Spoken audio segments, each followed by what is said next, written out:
ჩვენ კიდევ ერთ ძალიან საინტერესო ფესტივალზე ვიწყებთ საუბარს. ეს ფესტივალი არა საქართველოში ამჯერად, არამედ პორტუგალიაში იმართება და ეს არის 25-28 ივნისი დღემშვიდობისა. მოგესალმებით, მადლობა სტუდიაში მობრძანებისთვის. გაგაცნობთ ტრიოს წევრებს გიორგი გივი აბესაძე, გივი ბაქრაძე და ნიკოლოზ ივანაშვილი დღემშვიდობისა კიდევ ერთხელ.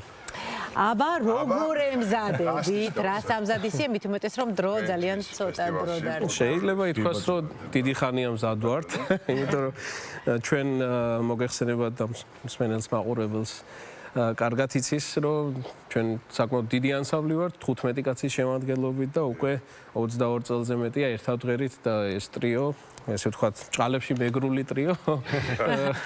უკვე ამავე რაოდენობის ასაკის ვართ და შემღერებულები ვართ ბიჭები უკვე არ ვიცი, რა მდგომარეობაში უნდა ვიყოთ, რომ რაიმე სახის კონცერტი ვერ გავუმართოთ, ასე რომ მზად ვართ. ეს ისეთი ანსამბლია, რომელსაც ხელმძღვანელი არ ყავს, ანუ საკუთარი თავის ხელმძღვანელები არიან ეს ბიჭები და როგორი კარგი რაღაცა არის, არა?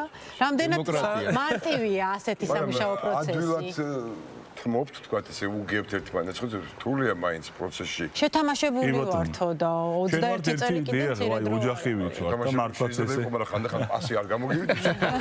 შეიძლება ვთქვა. ერთი პასი არა მეორე გამოდის. აბა რა. მაინც სოფლიო ჩემპიონატს ვერ ავწევ. არა, სპორტზე ახლა არ გვინდა საუბარი.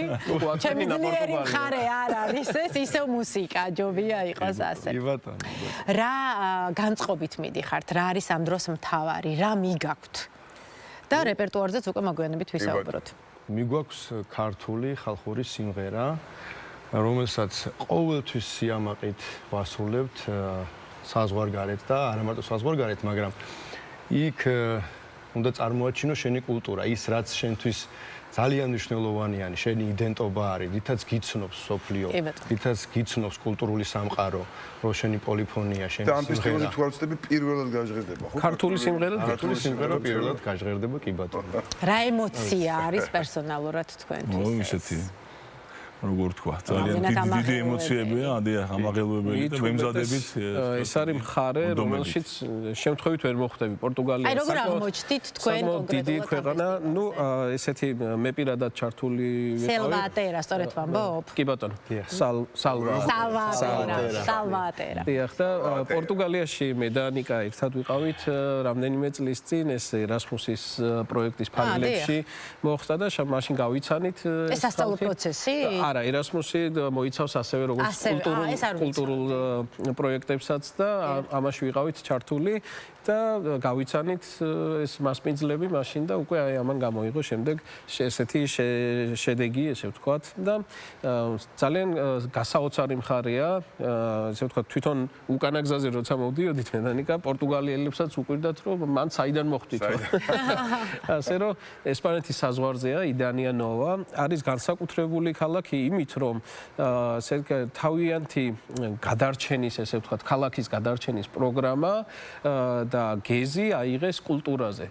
მათ აქვს ესეთი საკრავი, ადუფი, ესეთი ოთხკუთხედი დაირა, შეიძლება შეკრული დაირა, ანუ დაირას ხო ცალიმხარე თავისუფალებს. ეს არის მთლიანად ყავში, მე და ნიკას გვასწავლიდნენ როგორ კეთდება ეს დაირა და დაკვრასაც და ძალიან საინტერესო ისეთი ეგზოტიკური ინსტრუმენტია, რომელიც ამ ხარისთვის არის დამახასიათებელი და ამ ხალხმა ეს დაირა აქცია, ადგუფი უბრალოდ აქცია თავისი, როგორ თქვა, გააძეგლეს ეს საკრავი ქალაქშიც დგას დიდი, ესე ვთქვათ, ადუფი, როგორც აი ხვანჭკარის ბოთლი რო დგას.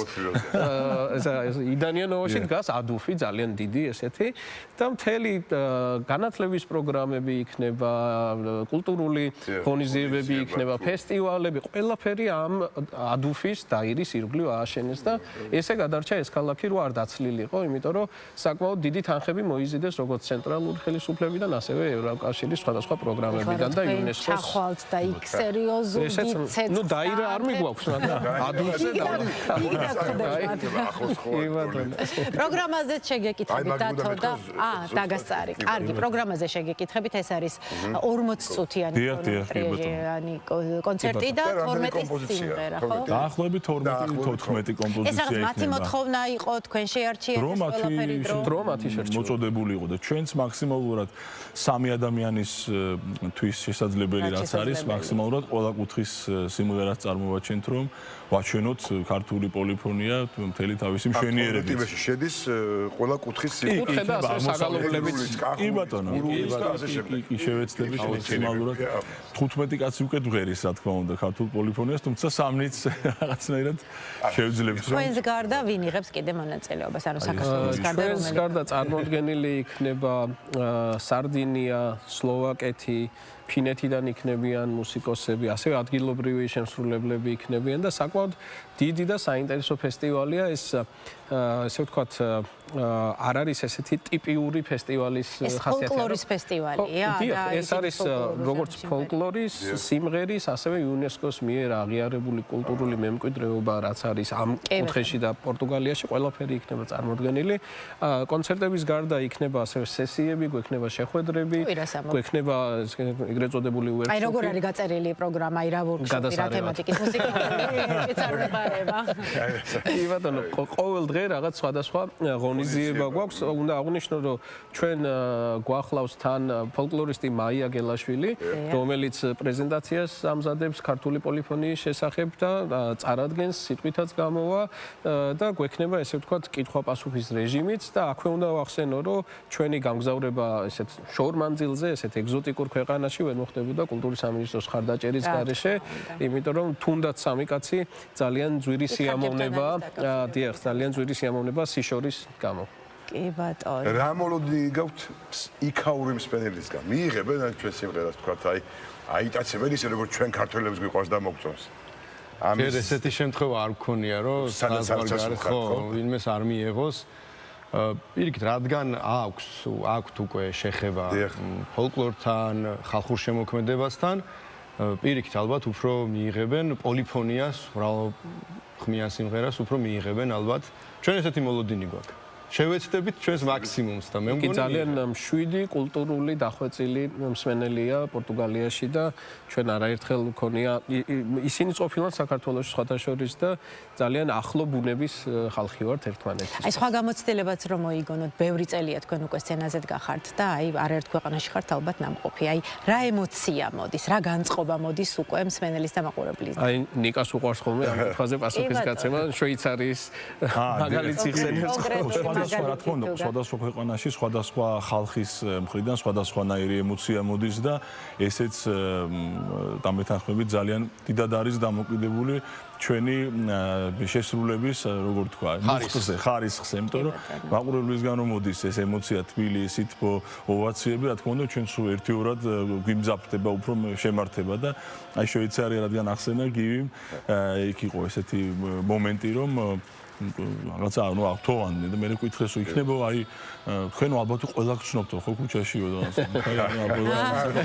აი ესე მღერითო და ეს რა თქმა უნდა ჩვენი კულტურის და ჩვენი ფოლკლორის დამსახურება არა ჩვენია, არამედ ჩვენი კულტურა. აი რას უწყობს ხელს მსგავსი ფესტივალები? მსგავსი ფესტივალები, მსგავსი გასვლები აუცილებლად ყოველთვის ეს ჩვენს თავზეც გვიგზნია, რომ ყოველთვის იწვევს დიდ ინტერესს ზოგადად ქვეყნის მიმართ, ჩვენი კულტურის მიმართ, ხალხის მიმართ და ბევრჯერ ქონია ისეთი შემთხვევა, რომ ფესტივალზე გაცნობილი ხალხი შემდეგ უკვე თბილისში გვიმასპინძლია არაერთი ქვეყნით ინტერესდება და უკვე ჩამოდიოდა შემთხვევა, რომ იქ გაცნობილი ხალხი შემდეგ აქ სტუმრად არ ჩაარჩეულოს. განსაკუთრებით ნიკოლოს აწუხებენ ხოლმე. ჩები ასე გამოდის, ხო და სიმღერით ამბობს თქვენ სათქმელს. კარგია უცხოეთში მოგზაურობა, მაგრამ ჩვენი ქვეყანაზე და ჩვენი მსმენელიც არ უნდა ვიწყებთ არა. ახლა დასრულდა კახეთში. კი ბატონო, ესეც ეს პროექტიც ესე ვთქვათ კულტურის სამინისტროს მხარდაჭერით ხორციელდება, ზოგადად ბოლო წლებია ძალიან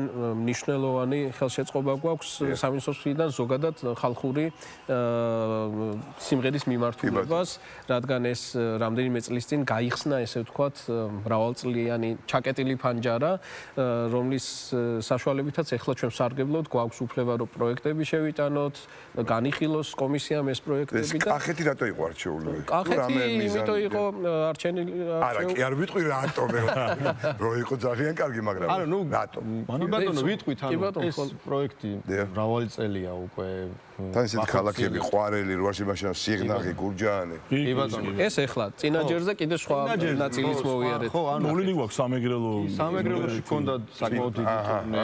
სამეგრელოს თითქმის ყველა სოფელი მოვიცავით ქალაქი. კი ბატონო. ასევე ვიყავით ქართლში. იმერეთშიც ჩვენ ესე ვთქვათ ჩვენს გუნდს აქვს ესეთი პრინციპი რომ არც ერთ კუთხეს არ გავაკეთებთ. როგორც მნიშვნელოვანია სიტყვაზე ჩვენი კულტურის საზღვარგარეთ გატანა, ასეთივე მნიშვნელობის არის ჩვენს რეგიონებში სტუმრობა. ეს არ არის მხოლოდ ის რომ ჩვენ როგორც ანსამბლმა თავი მოვიწონოთ და წარმოადგინოთ ჩვენ რეპერტუარი მსმენელის წინაშე, არამედ ჩვენს მივიღოთ მსმენელისგან ის დადებითი ემოციები და უფრო უკეთ გავიცნოთ ჩვენი კუთხეები, უფრო ახლოს გავიცნოთ და კიდევ უფრო კარგად ვიმღეროთ, ესე ვთქვათ. ხო და ამიტომ შესაბამისად კითხვა გამიჩნდა, როგორი არის ქართველი მსმენელი, რამდენად განსაკუთრებული და გამორჩეულია. არჩევანის საშუალება გვაქვს ახლა უკვე შედარების. ქართველი მსმენელი ალბათ სუბიექტურები ვიქნებით და შეიძლება ობიექტურიც, მაგრამ ალბათ ყველაზე უკეთესი არის, მაინც ყველაზე კარგად ესმის ალბათ და ყველაზე მეტად აფასებს მაინც რა ამ კულტურას და ამ პოლიფონიას. ყველა კუთხე გამორჩეულია, ვერ ვიტყვი რომ სადმე მეტად ესმით, სადმე ნაკლებად ესმით. აი მაგალითად სულ ბოლოს კახეთში როცა ვიყავით, ესე გადავწყვიტეთ რომ კონცერტი დაგვესრულებინა გურული ჩოჩხათურა, ნადური სიმღერა, 7 წუთი მიმდინარეობს, ესე სიმფონია, ეს არ არის ხალხური სიმღერა, ჩემი აზრით ეს არის სხვა ეტაპია უკვე ხალხური სიმღერის და ამით რომ დავასრულეთ სიმღერა, აი წარმოიდგინეთ წნორში, ქიზიყში, გურჯაანში, აი დაინგრა დარბაზი, ისეთი რეაქცია და ოვაციები ქონდა ამ სიმღერას და სწორედ ეს არის ჩემი აზრით ჩვენი ანსამბლის და ზოგადად ხალხური სიმღერის ძალა. და ჩვენ უნდა გავარღვიოთ ეს სტერეოტიპები, რომ ამ სიმღერას ვერ მოусმენენ, იმას ძალიან კარგად მოусმენენ, თუ კარგად იმღერებენ და კარგად წარადგენს შესაბამისად. არა, ინტერესი რომ ახალგაზრდები თუ არიან ამ კონცერტებს თუ შეიძლება რეგიონებში თქვათ მსმენელი ყოველთვის ყავთ ისეთი ასაკების, მაგრამ მნიშვნელოვანი ახლა აი ახალგაზრდები მოდიან ახალგაზრდები და ჩვენ ვცდილობთ აი ჩვენს ღონისძიებებზე, ჩვენს ამ პროექტში ყოველთვის ჩავრთოთ ადგილობრივი ახალგაზრდა ჯგუფები. და თითქმის ყველა კონცერტში იღებენ მონაწილეობას ადგილობრივ. კი, აქაც იღებდნენ. ვიღებდა თქვენთან ერთად კახეთის ტურნეში მონაწილეობას. აი, ყვარელში მაგალითად ბავშვთა ანსამბლი ილიელი. დიახ. აი, ნიერი ბავშვები. ეს უკვე ანსამბლი მრავალჯამიერი სიღნაღიდან. ასევე გურჯაანში ანსამბლი გურჯაანი და ბავშვთა ანსამბლი მისივე სტუდიის ბავშვები იყვნენ წარმოდგენილი და ესე ყველგან ჩვენ ვცდილობთ რომ ადგილობრივ ანსამბლებთან ახლო ურთიერთობა დავამყაროთ. იმიტომ რომ ხალხური სიმღერა არის მეგობრობა, ხალხური სიმღერა არის ურთიერთპატივისცემა და თუ არ გიხარია სხვისი ნამღერი და თუ ვერ ისმენ სხვის ნამღერს, ვერ ჩენი იმღერებ და მაშინ დაკარგავს საერთოდ აზრს. ეს არის ჰარმონიაზე და შესაბამისად ისინიც რაღაცას იღებენ ჩვენგან. აქაც ალბათ აქედან გამომდინარე თქვენს ახალ სიმღერას რეპერტუარში სწორედ ასეთი კონცერტების შემდეგ იმატებთ, ხო? აი, ალბათ მოისმენთ, მოგეწონებათ და იყვით, რომ ყოფილა ხო? კონკრეტულ კონცერტებში რო გამოკეთებია სიმღერა ეძებთ ხოლმე უფრო მეტად მაინც ძველ ჩანაწერებს და ძველი ჩანაწერებიდან ვცდილობთ ხოლმე ისეთი სიმღერები ავაჟღეროთ, რომელიც არ არის ჯერ გაცვეთილი დიახ, რომელიც არა, ბევრი სიმღერა გვაქვს ასეთი. როგორ ემატება აი რეპერტუარს ასეთი სიმღერები და სულ რამდენი გაქვს აი დღეს? ძალიან ბევრი შეფასება კარგი უიმე. ნებისმიერ კარგი, ეგ მომეწონა. უცებ რო გეპასუხოთ ხაპასყოფით უპროტესია მომეწონა. 350. არ ჩამოგვიწერი არა. არასდროს არ ჩამოგვიწერია სხვათა ჩანაწერს წარმოვიდგენთ ხოლმე და უშუალოდ აი ჩვენ ხელმძღვანელი არ გვყავს, მაგრამ რამდენიმე ადამიანს გვაქვს გადანაწილებული ასე ვთქვათ ფუნქციები და ესე დემოკრატიულად მართავთ. მათ შორის სიმღერებსაც რომ უსმენთ ხოლმე, აი და უშუალოდ არჩევთ რომ წარმოვიდგენთ აი გივის ძალიან მოუხდებოდა ეს სიმღერა სიტყვაზე გივი სოლისტია პირველი ხმა ან გედევანს გივის თუ არ მოუხდება გივის მოუხდება და ასე შემდეგ. აი ესე ვარჩევთ ხოლმე. ჩვენ ახლა ტრიოებს და აი ჩვენთვის როგორ არჩიეთ ეს სიმღერა? რა უნდა გემღერათ დღეს? ერთი მოვისმინეთ და მეორე რას ვიმღეროთ? ესე იგი ტელევიზიაში ხო ხშირად გვიწევს და ყოველთვის ვცდილობთ რომ სხვადასხვა სიმღერები წარვადგინოთ, იმიტომ რომ ამ სიმღერებს უნდა აქამდე შესრულებული. ამ სიმღერებს ჭირდება პოპულარიზაცია, იმიტომ რომ აი მაგალითად შენ ხარ ვენახს რო იტყვი ადამიანი ნებისმიერს ქართველს იქნება თუ უცხოელს, რა თქმა უნდა, ახსენდება ის ცნობილი ვარიანტი, რომელიც ყველა ფილმში ჟღერს. თქვენ შენხარვენახის განსაკუთრებული ვარიანტი. ეს იყო მაგალითად შენხარვენახი პოლიკარპე ხუბულავას მიერ შემონახული და უნდა თქვა აუცილებლად, რომ აი გამოცემა არსებობს ესეთი შენხარვენახის ვარიანტების კრებული, რომელიც კონსერვატორიის და ფოლკლორის ცენტრის მიერ ერთობლივად მომზადდა და შესულია მასში 25 ვარიანტი. წარმოგიდგენიათ, ერთი საგალობლიც 25 ვარიანტი არსებობს, რომელიც დღემდე არის შემონახული. კი ბატონო. ეს იყო ერთ-ერთი მარგალიტი. კი ბატონო, გთხოვთ მაშინ ჩვენ სცენაზე. კი ბატონო. გადაბრძანდეთ და დიდი მადლობა და ეხლა შეგისრულებთ მეგრულ სიმღერას შვიდებითი ჯიმალები. შვიდობით ძმებო. შვიდობით ძმებო. მადლობა.